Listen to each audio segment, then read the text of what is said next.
Hi, everyone.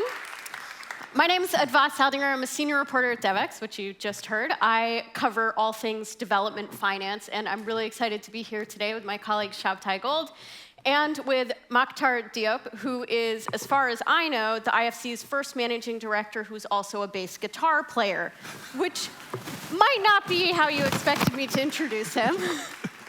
But I think it will kick off a really lively conversation. Makhtar, it's a real pleasure to have you here with us today. Thank you so much for being here. Thank you so much, Adva. It's a pleasure being with you today.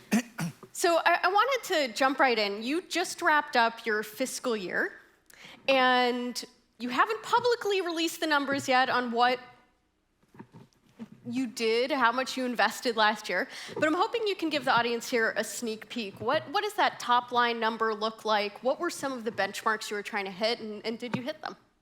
Yes, we reached our targets.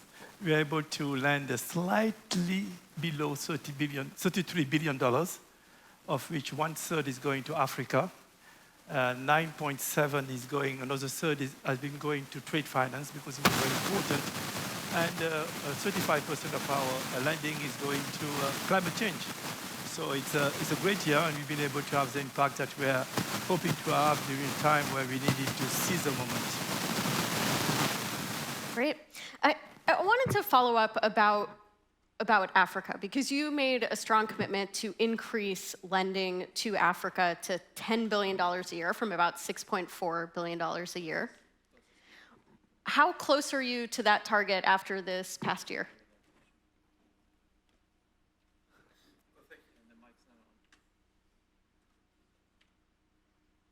Thank you. Hello, can you hear me? No, we have reached our target of $10 billion. Actually, it was slightly less as a target. And we are planning to ramp up next year and to be much more aggressive. But let me just give you some highlights of things that we've done in Africa and the impact it had. You just had John from, we used to be at CDC Africa, and now he's working for helping the US government in the health sector. And he has been one of our big partners, because one of the big things that we did is to help the production of vaccine, mRNA vaccine in Africa.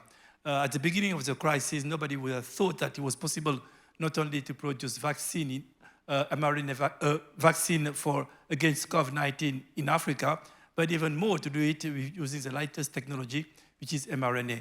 I just came from Rwanda, where BioNTech has just inaugurated a new facility for vaccine production. Another thing that we did is that we are entering an area in climate change which has been underfunded, which is the blue economy. In Thailand, I signed with clients like Indorama, blue bonds, which allows company to be able to remove all this plastic pollution that we have in the ocean. So these are a couple of examples of things that we've been doing, but also we've been working on supporting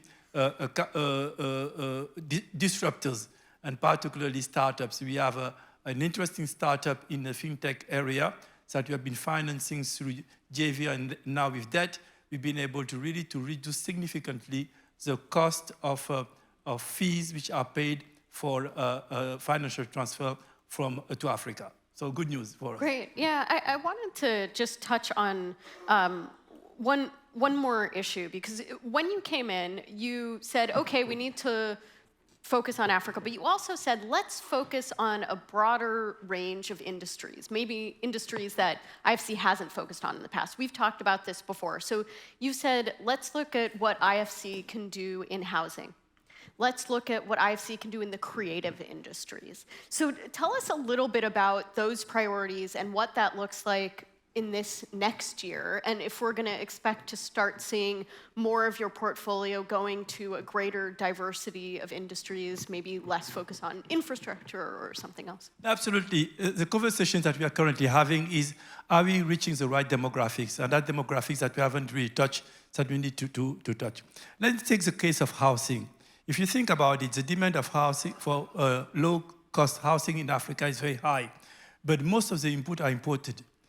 Beside cement, which is the main input produced in Africa, glass, aluminium, pipes, and those are imported. So one of the questions that we are discussing now is to create a supply chain in the continent to have an industry which is using a resilient supply chain in the continent.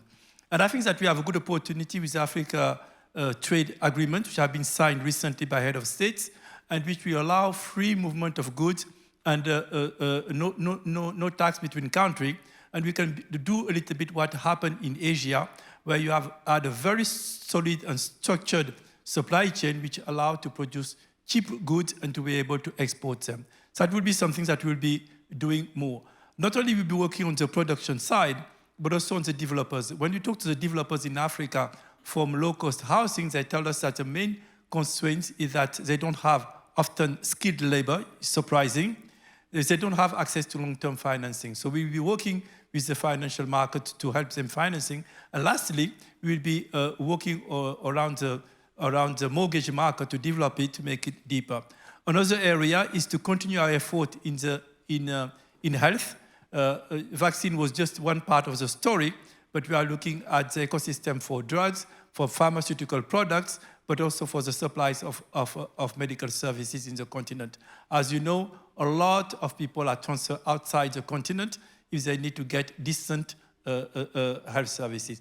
So all these are new demographics, and obviously we are entering the area of creative industry, but I cannot say more about it because it's still work in progress. So maybe I can jump off a little bit what you mentioned there about the supply chain issues, because speaking with a lot of people here today, one of the things that's top of mind is always the food security crisis that's going on in the world. And I was wondering, what are you hearing from African leaders in particular about the food crisis? What's worrying them? What's their outlook? And what is the IFC doing to try to help mitigate that, the food crisis, also fertilizers? There's a few things happening at once in that space. Absolutely. When there were a meeting held in Dakar 4 days ago, it was a meeting of head of states around IDA. IDA is a part of the World Bank which is supporting the low-income countries. And the idea was to get feedback about how IDA 20 could be helping countries better.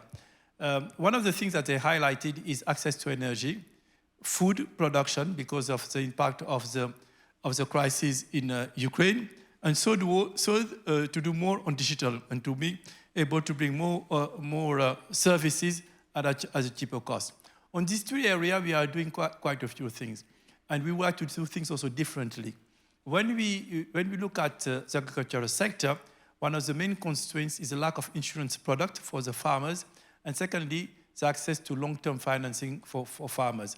As you know, the return in that sector, the payback period is very long, and there is a lot of uncertainty linked to climate event and so forth. So these are two important elements. Currently, we are taking more equities in some banks to be able to attract more long-term financing. Secondly, we are working with them to address some of the challenges around land tenure and this type of constraints that farmers are facing. At the same time, we have other element of the input supply chain, which could be moved to Africa. We know that phosphate is abundant in Africa. We have companies like OCP, like Dangote, which are producing, but we don't have the same on the component of fertilizers, particularly those which are using gas. So we are talking to companies to see if we can transform some of this gas into fertilizers to be able to. Lastly, we should not do things the same way we used to do in the past. There are a lot of crops which are what I would say forgotten crops in Africa. Millet, sorghum, fonio, cassava. And there is no reason why we should not invest more on this supply chain so that countries are not depending only on wheat, but use what they used to eat in the past before colonization, most of them, which was a very rich staple. Fonio has the same characteristic as quinoa. There is no reason why fonio cannot be as present on your plate, on my plate, as quinoa.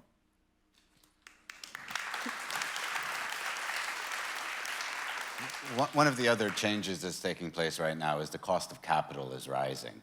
And for a lot of entrepreneurs, this is going to be a more difficult time, perhaps, as the cost of raising capital in markets goes up. Are you worried that innovation in Africa, because there's a lot of amazing innovation, we've heard some of it today at the various forums at Devex World, are you at all concerned that some innovation might be stifled by this rising cost of capital? And again, what is the IFC trying to do in that space to make it easier for entrepreneurs to get their ideas out there? Great question. I just came from Vivatech in Paris, which is the largest meeting on the tech space in Europe. And we have given an award called Africa Tech, which was trying to recognize the innovation in the continent. Let me give you an anecdote. There is a Nigerian-born person who studied in Nigeria, who lived all his life in Nigeria, who developed a startup which was bought by Silicon Valley, $200 million. That person did all his career or his work in Africa. So just to illustrate the creativity I'm talking about, what is my goal is to have more billionaires from Africa to invest in that ecosystem. Because as we go, we see that most of the fund investing in the startup innovation space are funds from the US or from Europe. Not enough African billionaires are investing in this space. So one message for those who are listening, billionaires from Africa invest in that sector is important. Second message is that we are just in the process of presenting to our board, in addition to what we are already doing on venture capital and so forth, on the tech space, a new dedicated fund on Africa and another one on Middle East, which are tackling that. Challenges that we all face is how to reach the SMEs. The model that has been often developed is to ask banks to wholesale it because they supposedly have more granularity. The results are mixed. So we need to think about it more carefully and try to be more innovative. We think that the digital space and the digital fintech innovation will help us in assessing better the credit risk for SMEs and to be able to channel resources. So this is a link that I see between innovation and some of the challenges that we are seeing on the continent. Great. I want to talk to you a little bit more about the sort of linkages, your call to billionaires, but a key role that IFC plays is also linking to capital markets and linking to private investors. And I think,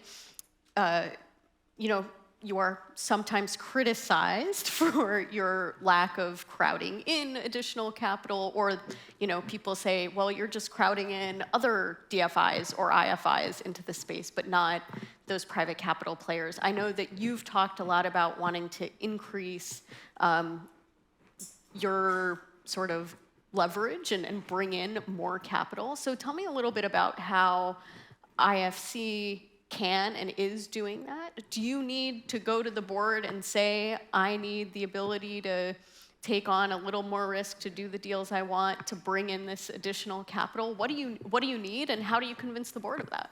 Now, there are two elements to what you said. Is what attracted private capital in developing countries. And I think that one of the things that have been successful is blended finance. For blended finance, basically, is to take the money which is cheap and to mix it with market price capital. And we are seeing a big coalition now between foundations. In the past, 20 years ago, foundations had their own approaches and they didn't look at the capital market and the private sector suspiciously. But now more and more, and the movement started a couple of 4 years ago, foundations are really seeing that they can leverage a lot of resources by using their money. And to give you an example, for every dollar of blended finance which is put in IFC, we are able to mobilize $7. So the leverage is huge, because what's happening when I want to invest in a country which is coming out of a conflict, and I don't really want to risk the money of the pension or fund in the country.